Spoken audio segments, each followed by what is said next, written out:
Hello everyone, welcome back to my channel. Let's build a chair today, a very simple chair. Let's start with the general, and I'm going to use default key this time. Yay! Um, First thing, let's enable my shortcut keys. Okay, alright, let's make it a little green and then start shortcut. Alright, sounds good. Alright, select your cube. Alright, press 3 on your numpad to go to side view, and then press S to scale, and then Z to scale along Z axis. Okay, now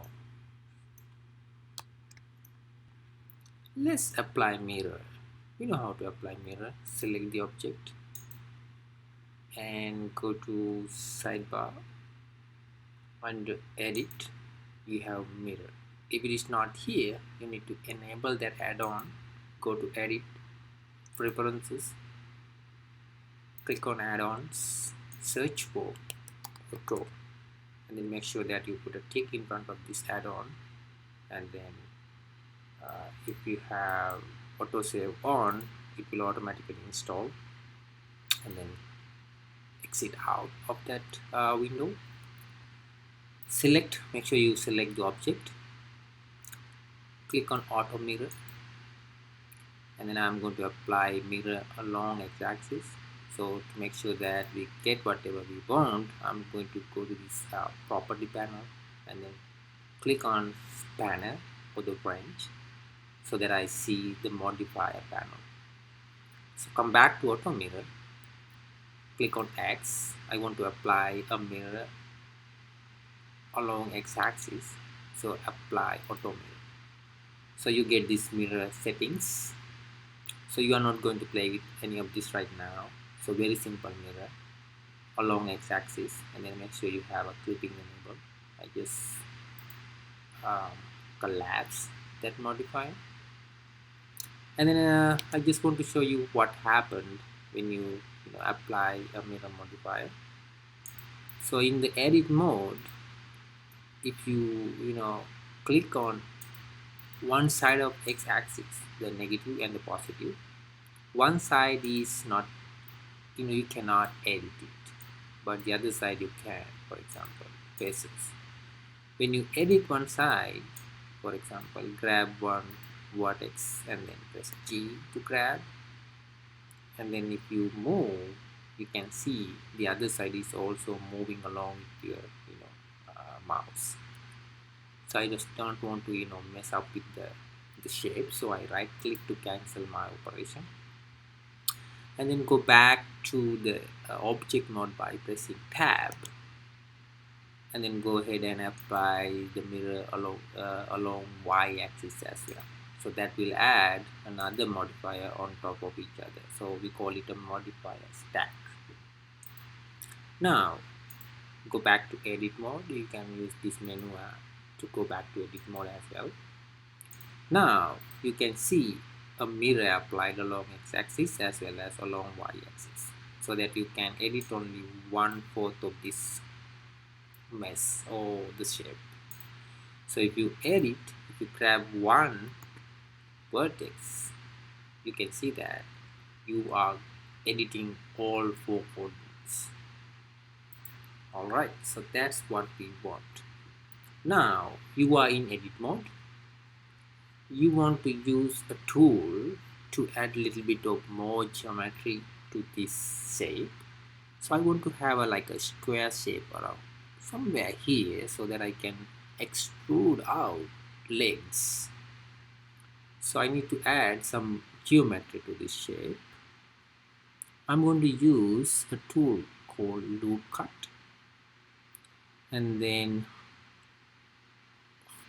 move your mouse over one edge so that you can create an edge or edge loop perpendicular to that edge.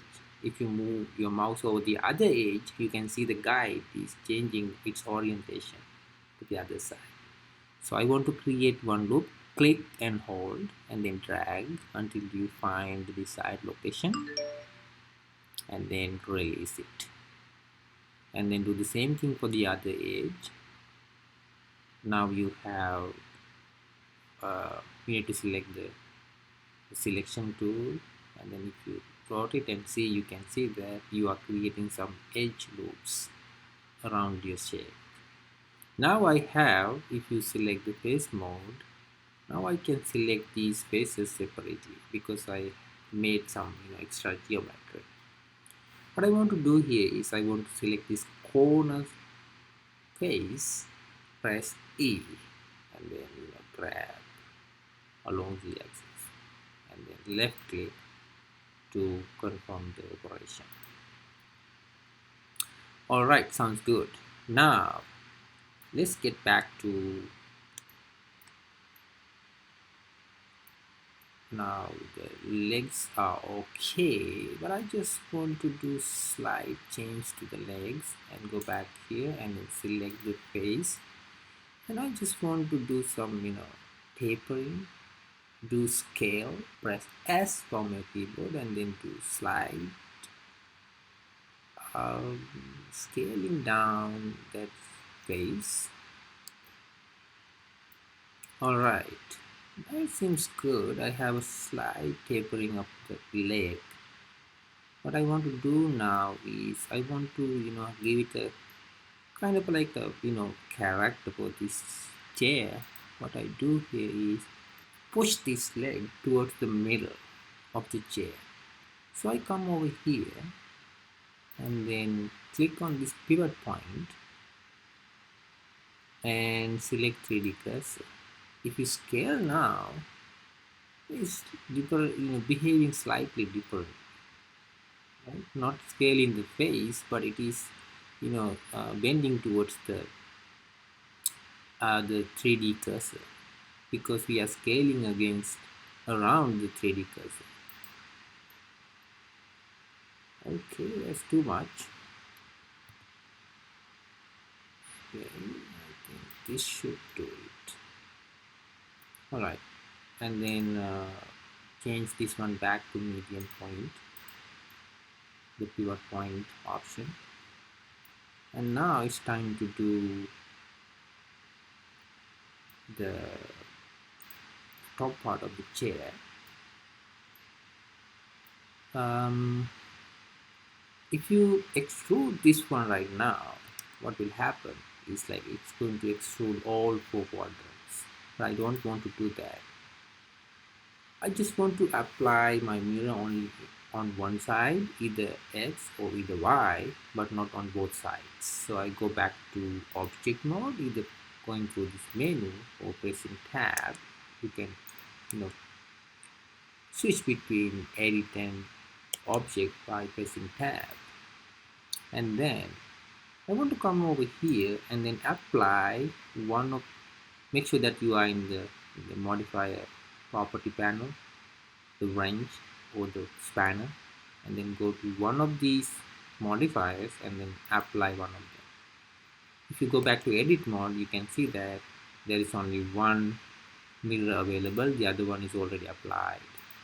Right now you can edit these 2 sides individually.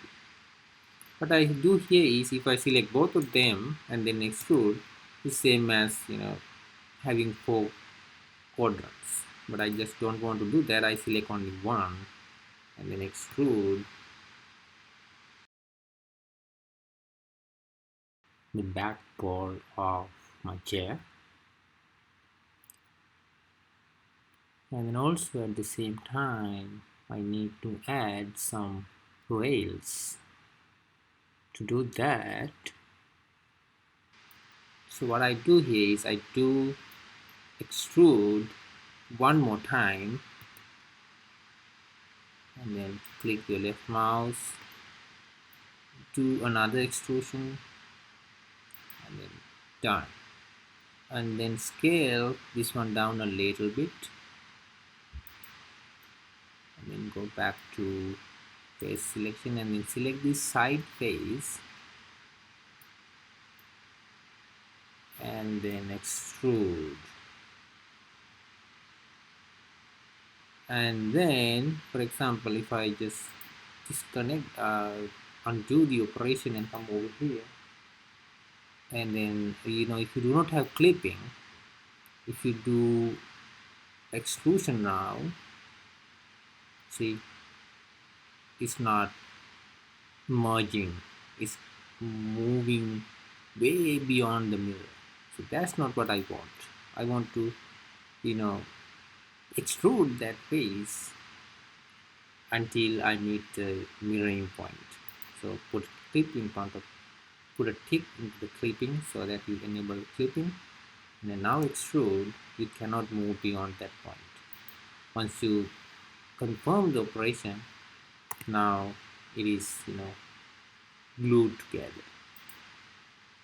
Yeah, and now come out of edit mode and apply the mirror. Now there is no mirror applied to this chair. I think I do not want to modify this one any further because I want to keep it very simple. So, but one point though, if you click on this X-ray mode, you can see that there are faces, right? When there is a face, there is a small dot in the middle. And then as you can see, there is a face inside this shape.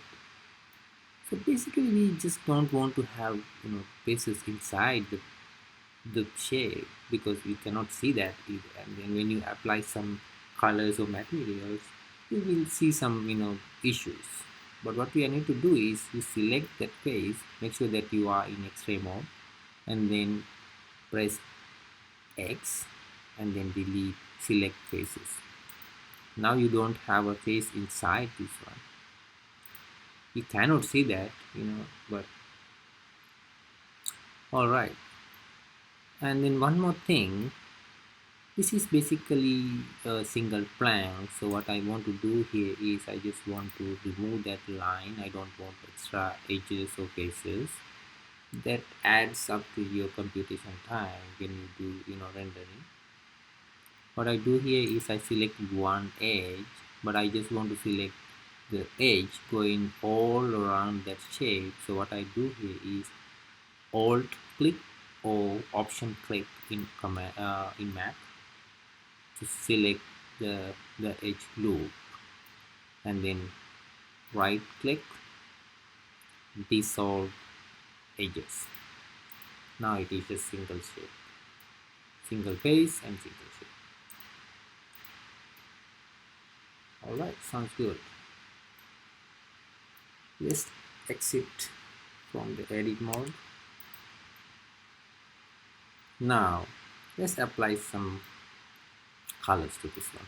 To do that, you select the object and then let's remove this side menu bar by pressing N, and then go to property panel and then select material properties and then click on add new. I'm not going to assign anything else, not going to change anything else other than this color. Alright, let's select the color that is closer to wood. Don't worry too much about this texture yet, so we will cover texturing in detail when we are ready for that. But for now, simply assign color. Right, let's make it a little bit dark. Right, it should do it, but you still can't see that one. See the color assigned to your model. So that is because viewport shading, right? So right now we are in solid mode. You don't see your colors or textures when you are in solid mode. The other modes are you can be in wireframe mode. Simply switch off the X-ray mode and solid mode, and then the material preview mode. Now you can see your chair, but this is not the final output. See the final output, how it will look like. You need to come to rendered viewport shading. So this is how you see it. And then I think this is upside down. If you view through the camera, yeah, your chair is up and down, upside down. So select the chair. I'm going to rotate, press R, and then press X to rotate around x-axis, and then type on 180 and hit enter. Now you rotated your chair around x-axis 180 degrees. Now it is upside, right side up. Right? Let's go back to our camera view and see.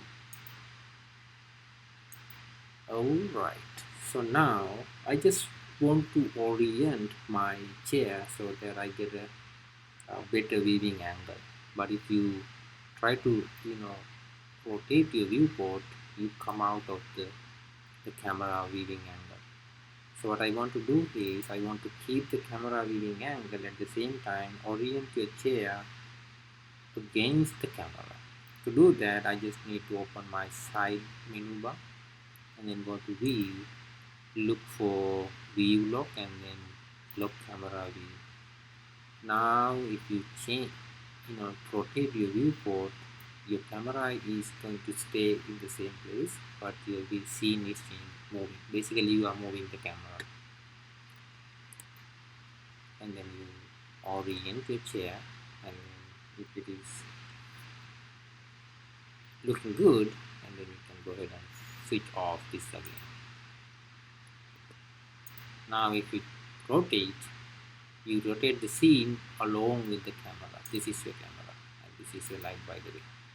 We will discuss these things later, but don't worry too much about that right now. But if you come back to the camera view, you still have that viewing angle. So once you are done with this one, and then what I want to do here is I want to look at what it will be generating as the final output. So go to render and then render image. Alright, this is your first chair, a very simple chair made in Blender. So if you want to save this one as an image and then show that one to someone, you can go to image and then save as. You can save this one as an PNG image. I'm just cancelling it out, closing this out, and then you can save this Blender file with whatever the name you give that chair or Blender, and then you can click on save. I already have a chair there, so I just don't want to save this. Alright, that completes our very simple chair, but you learned extruding, mirror modifier, applying colors, changing camera angle, and rendering, basically. And in addition, we learned how to switch between edit mode and then the object mode, and then how we're going to add extra geometries in edit mode. So today we learned how to add loop cuts and then create more faces or shapes. If you head on to true3d.me, you can see all the latest models, including our today's video. You can either download Blender file or download FBX file for your games if you ever need it, and also watch how did we make it on YouTube.